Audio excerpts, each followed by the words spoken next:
Steven, it feels like we were just here. Yeah, it's only been a few weeks. How have you been? Been pretty good. Yeah, been playing some Arkham. Yeah, I wish I could say the same, but it's been like less than 3 weeks since we were last here. The Secret Name came out, I was going to say also this month, but it's a new month. Yeah. But yeah, I've played a little bit, some with you, some with a friend, and not as much as I'd like to. But I am excited to see the new cards and get them into my decks and get it to the table soon. Definitely. Welcome to Optimal Play. This guy's Steven and my name is Brandon. Thank you for joining us. We're going to be doing our first impressions of The Wages of Sin tonight. On Optimal Play, what we usually do is play through board games in their entirety, board games, card games, including Arkham Horror, the card game. So check us out if that sounds interesting. We've had a lot of fun on the Dunwich Legacy campaign lately, and that is almost halfway through. The Essex County Express will be out soon, and that one is brutal. So look forward to that. Subscribe to us if you're interested, and you'll see it when it's out. All right, so it was a lot of fun last time to revisit some of our previous opinions. Is there anything you want to take back? Yeah, I think we underrated Enchanted Blade a little bit. You know, it's the first like 0 XP. Well, it and the Tommy gun are the first two +2 damage or +2 attack 0 XP weapons. Nothing at level 0 had +2 combat? I don't think so. At least not that also did 2 damage. You know. Sure. Yeah. What I found is that typically with Guardians, eventually you get like a real big, awesome gun, a flamethrower, lightning gun, something like that. So you really only want your other guns to last a little bit, and then you can just throw them away when you get your big gun out, because a lot of those big guns are two-handed. Right. So you don't really need a machete or a gun with a lot of ammo as your supplemental gun to your big gun. I feel like 3 charges is enough to just kind of hold you over until you get that lightning gun out or something. Who have you been playing it with? So I actually really like with Joe, because I like Joe builds that really focus on his signature guns. Okay. So you don't need something that's going to last that long until you put out the signature gun. You just need something that'll take out a few enemies. It's something that helps you not have to rely on one card in your deck. Yeah, yeah. Right? to make your plan work. And the signature gun only has 4 bullets, so you don't want to kill every enemy with it. But like three bullets from the Enchanted Blade, plus the 4 from the signature, and maybe you have an extra ammunition or something. It should be enough. I have to concede it is a lot better card than I gave it credit for. I am a little disappointed about that, because as I'll keep this short, I ranted a lot last time, but over, I think 3/4 of investigators can take this. It's practically a neutral card, so I feel like it's power creep in an unhealthy and unnecessary. Like, power creep is inevitable as more cards come out, but this is a pretty big leap, and it's giving a lot of investigators access to tools that they just have not had anything like before. So I'm a little disappointed to see that, because it really dilutes these classes. It gives a lot of people things that only Guardians usually were able to do. More Guardians than, it's kind of just a Mystic card because it has charges. Yeah. It's mostly, it feels like a gun. It's like a gun with ammo. Yeah. And so I'm disappointed about that. It is a great card. Yeah. The one person it gets a little awkward with is like some Mystics, they use both the hand slots and the arcane slots, and so it can be rough to use both. So for example, if you have like a leveled up Mystic that wants to have Spirit of Thames and Grotesque Statues in her hands, as well as Shrivelings and Rite of Seekings out, the double slot thing can get pretty rough. So it's almost a better tool for those that are not Mystic or Guardian than... Yeah. Maybe it's still good for Guardians, but like the other classes that aren't using that arcane slot anyway, they actually don't have that downside that Mystics do. Huh. Yeah. Okay. I had a lot of fun with Meat Cleaver. I went back and looked at what we said about it, and we thought like, okay, yeah, interesting. It's another. We complimented that it increases the variety of options that survivors have, but it's pretty good. Yeah. And what it actually made me realize is that I really like the design of survivor weapons. Like they don't all do the same thing. Like they don't have ammo mostly or anything. They're all very varied, but the through line is that they have some kind of tension or trade-off. You know, Gravedigger's shovel is you can use it as a weapon, but when is it the right time to discard it for clues? Or some of them break. And then this one has the same kind of tension that Fire Axe does, where it encourages you to ride the line in like an uncomfortable situation. In this case, it's 3 sanity. And it's great even before you get there, but it's really once you're at that 3 sanity line and you're just riding that line and trying to take one horror and then heal it off when you finish the enemy. And it's actually better than I thought against 3 hit point enemies, because you just don't take the horror the second time and then heal off the horror that you took the first time if you land the one damage blow. So I'm really impressed with it, and I thought it was just a lot of fun. Yep.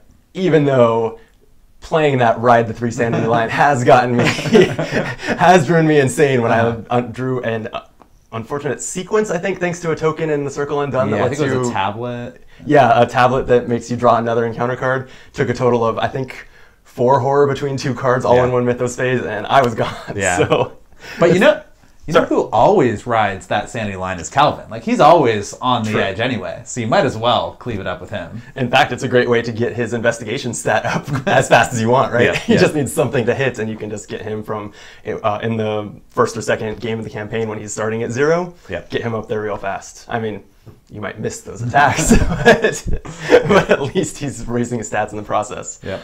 Also, and we did say this in the video, but Meat Cleaver is nuts with Pete.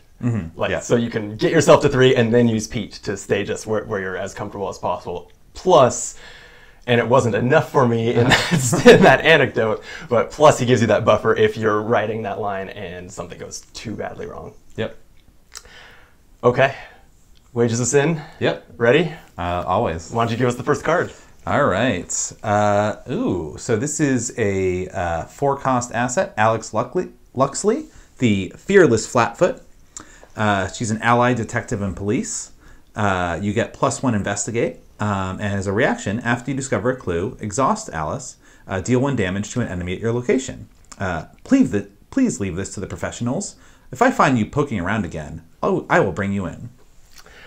My first reaction is I'm really pleased to see her because I've seen her in other Arkham Files games. Yep. I kind of wish she was like a character in the campaign, a story asset or something, because for some reason I must have won some games thanks to her that I can't remember very well, because I have very positive feelings about her, even though I couldn't tell you why. This card looks great. Yeah, I think it's a solid multiplayer card because you really want someone else to have that enemy engage with them. You know, the only exception would be like a rogue could like evade the enemy and then investigate, but like a lot of rogues can't even take this. You know, like Finn would maybe like it, but can't take it. Right. So it goes great with Scene of the Crime, right? Which is fitting thematically also. I love that. It lets you discover a clue without taking an opportunity attack. Totally. It also, and again, fairly fittingly, it goes well with Roland, right? Because he discovers clues without taking opportunity attacks. Her ability would only matter if there were 2 enemies at your location. Yeah. Right? You kill 1. Yep. Well, I would, or I mean, if the enemy was not engaged with Roland, it would work. But normally, Roland would try to have the enemy engage with him. You know. Right. Yeah. Of course. I mean, that's true for anyone if the enemy's not engaged with. Yeah. I just mean Roland as a guardian. You're typically trying to have him get the enemy. True. Very true. Yeah, I'm excited to try her out. And obviously, I guess Carolyn, she's not on the team so much to do the killing. She often is trying to stick with someone to handle the enemies while she gets the clues. Obviously a great fit there. Yeah, it fits her kind of support theme. I'm going to heal you a little bit and I'll do a little bit of damage. Right. Okay. Well, now I see this level 1 card. I love the second pack of the cycle. Can I just say that? Because I love level 1 and 2 cards. They're nice, they're fun options for your deck that are a little fancier usually, more exciting than level 0 cards, but also they're priced where you're likely to get them to the table a lot. Right? Level 1 and 2 cards go in your deck early. You get them for most of the campaign. You can get a lot of them, as opposed to the level 4 and 5 cards that sure might be awesome bombs, but you're only going to play a couple of them in every 12 hours of the game. It's like Gold Pocket Watch. I've used that card I think once in my life. Yeah, exactly. Same. Okay, that said, I'm excited about this level 1 Guardian card, Well Maintained. It's a 0-cost event. It's an upgrade. Fast, play during your turn. Attached to an item asset you control. Limit 1 per asset. As a reaction, after attached asset is discarded, return it to its owner's hand along with each other upgrade attachment that was attached to it. Upgrade Tribal. Right? This is encouraging you to play several different upgrades in your deck. Yeah. So we're going to have like Voltron builds. This is pretty cool. Yeah. You need to find a way. So my first thought is put this on a gun along with custom ammunition or something, which I assume is an upgrade. I'm trying to think even what other cards are upgrades, and I'm going to assume that most of the cards that attach to assets have the upgrade trait. Does that sound fair to assume? Yeah. Okay. So just to clarify, does this make the weapon return to your hand or just the upgrades? the after the attached asset is discarded, return it along with upgrade attachments. So both. So it here is the asset. Yes. Okay. Yes, okay. and I believe that's my read on this, is that it is referring to the attached asset and each other upgrade attachment. So everything but well-maintained itself. Okay. From the stack that you've built. Got it. And it doesn't have to only go on guns. I think it's really interesting that Yeah. it's any item. But I think guns, that way you put custom ammunition on them, but eventually, even if you're adding ammo, you're going to run out of ammo. Yeah. Use this to get it back and do it all again. The one thing that's missing is the need to discard that asset, right? You could play another asset over it. So Grotesque Statue discards itself, so Diana could well maintain that. Interesting. The idea of a well-maintained grotesque statue is it's her prized possession. I really like that. But if you are playing an asset to fill your hands to discard an asset, then all of a sudden, well, now it's back in your hand, but great, my hands are full with this new card. It's going to take some thinking about. Yeah, I think we have to look at how many items discard themselves, because that's the easiest way to do it. Right, clearly. Okay. I like it, though. Yeah. All right, on to Seekers. All right, Mr. Rook, Dealer in Secrets. So he's an ally. He's uses 3 secrets, so that's sort of a Seeker theme they've been trying to build recently. As a fast action, you can exhaust Mr. Rook and spend a secret to search the top 3, 6, or 9 cards of your deck for any card and draw it. If at least one weakness is among the search cards, draw one of them as well. Shuffle your deck. And that says, are you sure you want to know? There is no going back. Okay, let me make sure I'm understanding this one. This is so far kind of a pack of wordy cards. Yep. You got to read them about twice. Search the top 3, 6, or 9 cards. So there's no condition on that. You just choose which of those numbers. So it just is what is your appetite for risking drawing a weakness? Huh. That's pretty cool.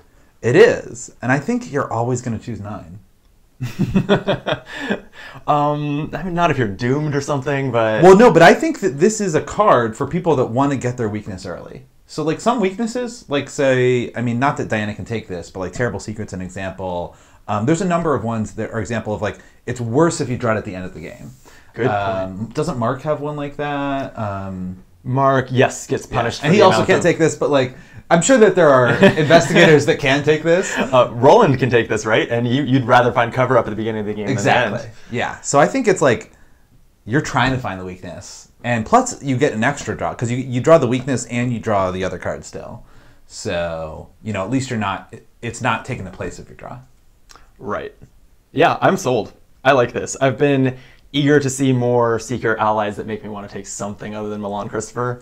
And it's kind of fun to take Dr. Ellie to build a relic thing, but it's never felt nearly as good as Milan. Totally. I do that just for the sake of variety.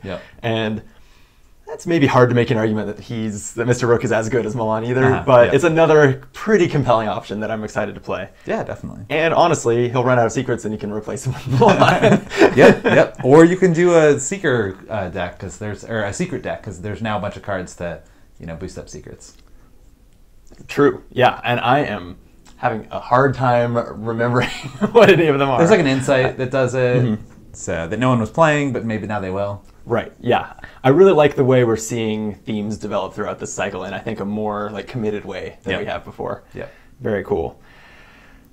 Also, he has 2 health, which I think is a rarity among Seeker allies. Yeah, some people play Dr. Malison just for the soak, but yeah, other than that, it's generally 1 health, 2 sanity. So. And again, since he will probably run out of secrets, you're likely to use both of his totally both of his damage soak and get the most out of it. Yep. I like it. Definitely. Next, not a leveled up Seeker card. Okay, so Seeker is stuck at level 0 this pack. But this card, I love the name, the Hawkeye Folding Camera. It's a 2-cost asset that takes a hand slot, an item, and a tool. After the last clue is discovered from your location, place 1 resource from the token pool on this card as evidence. Limit once per game at each location. While Hawkeye Folding Camera has 1 or more evidence, you get 1 willpower. 2 or more evidence, you get 1 intellect. 3 or more evidence, you get 1 sanity. So this card just levels up as you do what you probably want to be doing anyway as a Seeker, which is investigating. Very cool. What do you think? It's pretty cool. It's it remains to be seen. I mean, Magnifying Glass is such a good card. I mean, the fact that you can just put it out there immediately and it does its thing. You've always been happy to see Magnifying Glass. But this, definitely has a way higher ceiling. So pretty interesting. This is totally... I'm going to just really enjoy this card. Like, this is a play style that I like to see. Cards that get better when you do their thing. It's something that I've been wanting to see. I feel like Arkham has the design space for this in the way your character develops over a campaign also. In maybe a permanent card that gives you a bonus XP if you defeated 3 monsters that game. Something like that. A little bit more just like kind of quests type stuff. And so I'm really excited to see them dabbling in that design space, even if it's just within each game. Yeah, yeah. And there's already 3 sort of Seeker Mystics. There's Daisy, Norman, and Marie. So all 3 of those, I think, would have to look at this. Yeah. I think my one criticism that's occurring to me is I feel like the rewards you get are in reverse order. Like, I think it starts with the best one. I think because Seekers likely, in many cases, have enough intellect anyway, or have other cards in their deck to help with that. The willpower as the defensive... as a defensive stat is better to just have for as much of the game as possible. And then the extra intellect won't hurt. And then the +1 sanity is kind of forgettable. Yeah, I don't know. I would say that getting the intellect first would be good because that helps you get to the second one faster. So that's true. That is actually very true. And it does kind of mean that this has like a start at the low shroud and move to the high shroud progression, which is cool. So yeah, it feels a little weird for like the booby prize, the +1 sanity, to be the top tier reward. But other than that, I'm stoked. Yeah, I'm excited to take some photos. Yep. Does every class have an ally in this pack? Maybe this is like the ally pack. Yeah. Yeah, I don't think I've seen this one. Why don't you give us Henry Wan? All right, Henry Wan is an aspiring actor. He's an ally and a criminal. For an action, you can exhaust him. One at a time, reveal random tokens from the Chaos bag until you choose to stop or until you reveal any of the face symbols. If you chose to stop, for each token revealed, you can gain a card or a resource. And then if you revealed any of the face tokens, do nothing. Oh, okay. So he's a gambler. He is a gambler, yeah. It's pretty interesting. Very. This is hard to process. So I feel like face tokens are normally about 1/3 of the bag. Yeah, that's like where you ballpark it. So usually. like, I don't know. I mean, by default, you're getting probably 1 or 2 things for an action. So it's really not that much more efficient than just, using an action to draw a card or gain a resource, because you're already getting kind of lucky if you get 2 of them, Yeah, I think my first... Yeah, I agree. It's once you have 1, do you really gamble that on the odds of getting a second one, or do you just... Well, no, you have to, because if you just get 1, you could have spent an action to do that instead. So you always have to do 2. Oh, it's draw 1 card or gain 1 resource. Exactly. I actually thought it was card and resource. So you have to get 2 for it to even have been worth it. I'm not sure I'm sold on this. You have to get 2, which is going to happen. If you say it's 1/3 of the bag, it's going to happen 4/9 of the time, right? 2/3 times 2/3. Spending an action on a little less than half chance of getting a more efficient action than it would have been as a basic thing. Oh, that doesn't feel great. I think, the dream is you put this in Safina, she takes some sealing stuff, then you play with a Mystic who seals like some other tokens. Yeah. And like you have to like seal a bunch of the bag, I think, to make this worth it. That was my next thought, is play this in multiplayer with 1 or maybe even more than 1 Mystic friends who are sealing tokens. And that hadn't occurred to me. Or Safina just does it all in one package. Yep. Okay, cool design. I love Rogue leaning into its gambling side, its gambling nature, but this card feels bad, I think. I'll probably play it because I think it's fun. Yep. I mean... Yeah. And it's 3 costs for a 1/2 soak. Like that's a very poor like money to soak ratio. And Rogue at level 0, it might be maybe along with Mystic might be the class with like the least kind of like staple allies that you'd kind of be giving up as an opportunity cost. I feel like Leo is pretty good. Fine. All right. Leo is, I guess, decent. No, good point. Okay, I'm tired of this guy. Swift Reflexes. Maybe I overestimated the amount of level 1 and 2 that would be in this pack. Oh well. It's a 2-cost level 0 event. It's a gambit, and it says, fast. Play during any investigator's turn except during an action. Immediately take an action as if it were your turn. This action does not count toward the number of actions you can take each turn. So it's just a free action. Well, costs you 2 resources and a card. Yeah. But it's an additional action. Yeah. But it needs to be... Oh, it can be during your own turn, too. Yeah. So you could use it for a 4th action. Basically, it is Skid's power on a temporary basis, which we all know how strong that is. But you can weave in actions with other players' turns, which is interesting at least. Yeah. There's certainly times when that would be good. Is it good enough to put in your deck? Like, or is it going to be, you know, that would have been good 3 turns before you drew this? Yeah. My thinking on this is that there are times when it would be nice to have and it's really fun, but why would you put it into a deck, right? Like, you're not going to build a deck planning on needing to take an action in someone else's turn, unless maybe there are some really exciting multiplayer combos that you could put together with that. None of them are immediately coming to mind. I mean, when I see something that's expensive but cool, my first thought is Preston, but like typically Preston can only do like 1 or 2 like good actions per turn, right? You know, and then he's got like 2 or 3 other actions. But so yeah, so I don't know if like a 5th action in Preston is going to be that great, unless you could also afford to like streetwise that test. But then it's a really expensive turn. You can use this to you play Sure Gamble and use this and use the extra action to take all that money off your inheritance. Yeah, I don't know. I think kind of the one saving grace is it does have 2 agility icons. So if you're someone who can take this card and are considering manual dexterity, maybe you would evaluate the utility of having this option versus the trade-off of that draw card if you succeed. So anytime that a card has a double icon, it's worth considering kind of maybe 3/4 of the time you're going to use it just for its icons, but when it's clutch, you'll actually be really glad you have it and have a great time because you brought it and pulled off something sick. I wish it was a trick, because then Rita could do the 7 action Will to Survive turn. But that is sadly not possible. That is a shame. Maybe for the best, but that's a shame. Okay, moving on to Mystic. All right. This is a 2-cost asset called Wither, and it's like a mummy inside a pentagram. Or a 7-pointed star. Oh, 7. Okay. A septagram? Is that a thing? Yeah? Sure. You're right. So, that's a spell. As an action, fight. This attack uses will instead of fist. If any of the face symbols, except for auto-fail, are revealed, the attacked combat... Or tablet. The attacked... No, not yet. I'm just blind. Yeah, I guess the quantity of them was throwing me off because it's just the 4. Sorry. So if those are revealed during the attack enemy gets -1 fight and -1 evade for the remainder of the turn to a minimum of 1. Heavy sighs. I'm not a fan of weapons that don't do 2 damage. Like, we've seen this with, you know, all the Guardian and Rogue ones, too. Right, you almost read this and forget about the 1 damage. Like, the effect is just trying to reduce its fight and evade. It does do 1 damage if you if you land the attack, obviously. Yeah.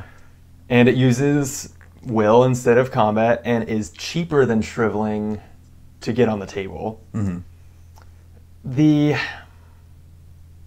4 tokens in the bag giving you a fairly minimal effect, especially considering it only lasts for the turn, not the phase, so you can't use this hoping to set it up for your allies to come also get hits on this monster. Yeah, it seems pretty weak. Yeah, I mean, I guess maybe Jim, if he wants to kill something with machete, like does this first, uses like all of McBride to ensure that it actually does the -1. Okay. And then smacks him twice with the machete afterwards. So maybe Jim can, like an all of McBride build. But if you're not reliably getting that effect, then it's just a crappy 1 damage weapon. Yeah, I also wish, maybe this is too niche to matter.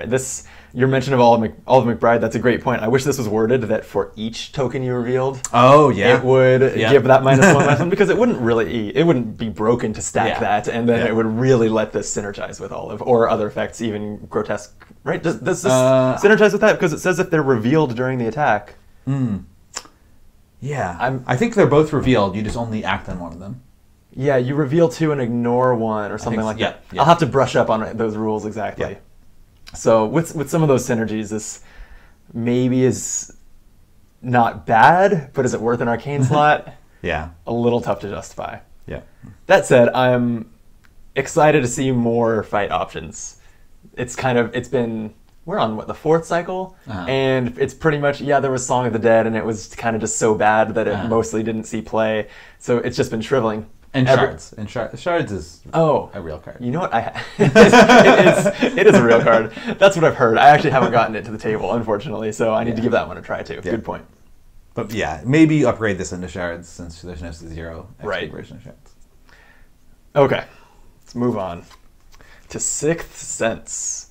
It is a level 0 3-cost asset. It's a spell that takes the arcane slot. As an action, you can investigate. Investigate using willpower instead of intellect. This is very symmetrical with the card we just read. If a skull, cultist tablet, or elder thing symbol is revealed during this test, you may choose a revealed location connected to your location, and you are now investigating as if you were at the chosen location instead of your location. You may use either shroud value. Excuse me while I take a deep breath after reading those 6 lines of text. What do you think of Sixth Sense? I think it's really good. I don't really like that it exists. Yeah. It just means that as soon as the Mystic gets this out, that they're just like better at investigating for the rest of the scenario. And it doesn't really have a downside. I mean, sort of like the last one didn't have a downside, but the last one wasn't that powerful. Yeah, we actually forgot to mention that on Wither, but it didn't take charges. Yeah. It's a very rare, at least until this point, spell that hits the table and you can just use indefinitely. Yeah. Which is honestly kind of rare on even assets as a whole. Yep. That they don't cost resources or anything, don't have any kind of trade-off. Just let them do their thing, especially if it's related to a fight or investigate power over and over and over. Yeah, so I feel like this, I mean, if the face symbols did something bad instead of something good, that would make a lot more sense. You know, it's giving you a good permanent effect, but it has a downside. That feels Mystic. But this just feels a little overpowered. I'm a big fan of Marie, but like part of her thing was that she's good at investigating and she's good at spells. And right, now, she has high intellect. Yeah, and now it feels like that's not so much of an advantage because like, oh, well, you don't need high intellect anymore. Yeah. Yeah, I agree. I'm a big fan of keeping a lot of both flavorful and mechanical distinction between the classes and between the characters, and just kind of saying Mystics never have to care about their intellect stat again, at least not for the sake of investigating, and it's not really a defensive stat that treacheries call on you to prove that you're good at very often at all. Yeah, yeah. Yeah, it's a little bit of a bummer to just kind of take that aspect out of building Mystics. So the one upside I see to this existing is that it's going to be a big boon for solo Mystics, which have always had kind of a hard time. Yeah, yeah. I mean, I'm not a huge solo fan, but I do appreciate some people like solo and some people like Mystics. So, you know, I think it's good for them. I wish that they had found a way to balance it where it wasn't OP in multiplayer, or even just, you know, having some kind of solo-only card or something. Because... Yeah, you know, there are cards like Stand Together that might as well say multiplayer exactly. only on them. Why not just go the extra mile? Or they could even... They could do it in a roundabout way, kind of like, or they could do a mechanic that just basically is only good in solo, like, as long as there are no other investigators at your location, then you can do this. Or, I mean, Crystalline Elder Sign is a great example. Like, if this sealed a good token, then people would kill you if you played it in solo, you know, in multiplayer. Actually, you know what? I would be totally down if that's what these did. If they sealed the Elder Sign and instead of +1 stats, it just gives you some cool spell spell activated ability. Yeah. I think that'd be sweet, and that would be really thematic too. You're harnessing the power of the Elder Sign to do this thing, and you're right, it would be a great way to troll your allies in multiplayer, but you probably wouldn't use it otherwise. Okay, are we up to Survivor? Should we move on? Yeah, let's do it. Hey, it's not an ally. It's not an ally, although it has a person on it. Oh, I you know what? I guess Wither isn't an ally either. Okay, the streak was broken a while ago. Yep. All right, what do we got here? All right, so this is Drawing Thin. I've actually been hearing this card on various chat servers for a long time, and I've been deliberately avoiding what it does, but people seem to be going crazy for it. So this is a talent. It's 0 cost. As a fast reaction, when you initiate a skill test, exhaust Drawing Thin, increase the difficulty of the test by 2, gain 2 resources, or draw 1 card. Huh. Okay. Wow. A way to, without an action, gain 2 resources every turn in Survivor. Yeah. Seems real good. Yep. And there's times even when maybe it's not a bad thing to increase the difficulty. You know, I'm trying to think, if it's a really low shroud, maybe you can increase the difficulty and still use Look What I Found. Yeah, and Honestly, even if as long as you just do a test that doesn't have negative repercussions, like an investigate that you don't care if you failed, just using this to spend one of your actions for 2 resources and be able to do that every time you want to, or once per turn if you want to, is pretty good. Maybe a little less good in the Circle Undone in particular because your location might be haunted. True. So it's going to be hard to find a no repercussions test to do. Although the Circle Undone also has a card called Rack that makes you almost want to throw away a test at the beginning of your turn. So, you know, if you're going to throw it away anyway, why not make 2 resources for it? That's a fantastic point. And maybe you throw in a Take Heart and you make 4 resources and 2 cards. I'm sold. I really like Survivor's theme of failing forward, you know? Yeah, definitely. And I feel like Take Heart was a good one. We hadn't seen a lot of support for kind of that theme that was really strong in the core set with things like Lucky and Rabbit's Foot and everything. And it hasn't been like an ongoing, really frequent theme, but this is a great example of it. I wonder if it's something that is so strong that we'll be talking about it being too good? Potentially, yeah. I feel like Survivor, although I like him a lot, are maybe a little bit under the curve right now. So like maybe a powerful effect is all right. Yeah, we'll see though. It could be in a month we'll be like, oh man, I'm sick of like putting 2 Drawing the Thin in every deck, you know, and yeah. So we'll see. Yeah, and speaking of which, what does Drawing Thin mean? Is this a phrase you're familiar with? I don't know. If I were to guess, like I could see it being like a poker term or something. Like, man, you know, like I had a great flop, but like then I was drawing thin after that or something. But I haven't personally heard it. I would be sold on that theory if it was if this was a rogue card, but yeah. I don't think that they would use a poker metaphor on a Survivor card. Yep. And I can't really tell what's going on in the art either. There's a guy hiding behind a desk and he has something in his hands, but I can't tell what. It's like a stapler or something, you know, something like that. You know what? The flavor is nonsense. Bad card. I don't like it. Yeah. All right. Don't play it. Belly of the Beast is the last card in the pack. It's only 10 cards in the pack. A little thin, but I'm actually always excited to see that because it means all that much more goodness in the encounter set. Definitely. So Belly of the Beast is a 1-cost Survivor event, also level 0. It's a gambit and a trick. Rita.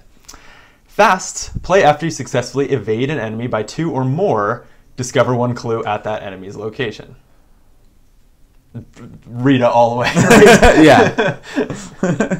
Yeah, ironically, yeah, Rita doesn't need it to be a trick to use it, but she definitely loves it, for sure. Yeah, I mean, when you're talking successfully evade by X or more, like, it's just so clearly a Rita card. Yep. No one else jumps to mind that I would play this in, because I think you would need additional support to get your agility to a point where you'd feel comfortable. Like it's likely. Probably. Yeah, I guess maybe so. But Wendy's decent at investigating. Do you need to dedicate events in your deck to getting 1 clue?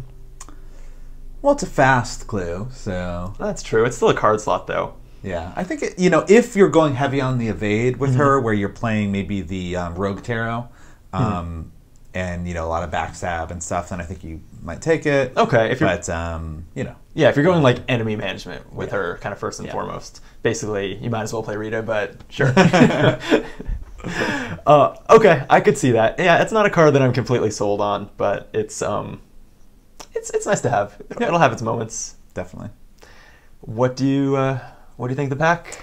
Overall, a lot of interesting allies, some interesting cards. I would say, aside from, Wither and Swift Reflexes, I think most of, and Henry Wan, I guess, most of these we thought, oh, there's several decks for him, Yeah, I think it's a weak pack for Rogue. I think it's a great pack for Seeker, and I don't know how good Well Maintained is, but I'm really eager to try it. So Guardian and Seeker and Survivor, I think, all make out really well. Oh, okay. And Mystic, objectively makes out well. We're just not a huge fan of the cards themselves. Yeah. Okay. Very cool. Yeah. Well, thank you for sitting down with me. Always fun to talk about the cards. Yep. If you enjoyed this, let us know. Hit us up on the YouTube comments or on Discord and let us know how correct we were. Obviously, completely so. It's not like we'll have a segment next week or next time about what we...